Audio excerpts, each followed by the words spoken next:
দেখতে পাচ্ছি মোহাম্মদ শাকিল আপনি লিখেছেন, সৌদি আরবের ব্যাংকের মাধ্যমে নির্দিষ্ট পরিমাণ রিয়াল দেশে পাঠালে সৌদি আরবের ব্যাংক ক্যাশব্যাক দেয়। এই ক্যাশব্যাক কি সুদ? বিস্তারিত জানাবেন। রিয়াল দেশে পাঠালে বা বাহির থেকে যে কোনো রেমিটেন্স দেশে আসলে তার জন্য যে প্রণোদনা সরকারিভাবে দেওয়া হয়ে থাকে সেটি সুদ হিসাবে গণ্য হবে না।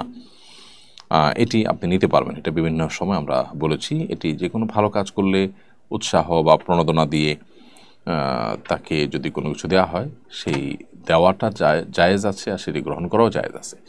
তো সেই রকম একটি বিষয় এটি, যার কারণে না জায়েজ হওয়ার কোনো কারণ নেই।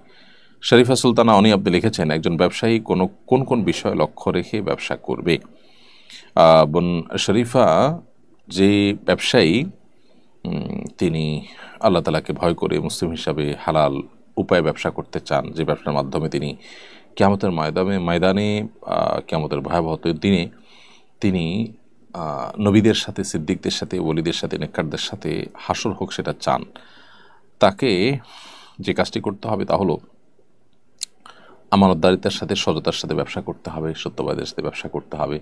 মিথ্যা বা প্রতারণার আশ্রয় তিনি নিতে পারবেন না। কোনোভাবে ঠকানো, ওজনে কম দেওয়া, মাপে কম দেওয়া, এরকম কোনো বিষয় তার ব্যবসায় থাকতে পারবে না। এগুলো লক্ষ্য করে তিনি করবেন এবং হালাল পণ্য বিক্রি করবেন, হালালভাবে করবেন।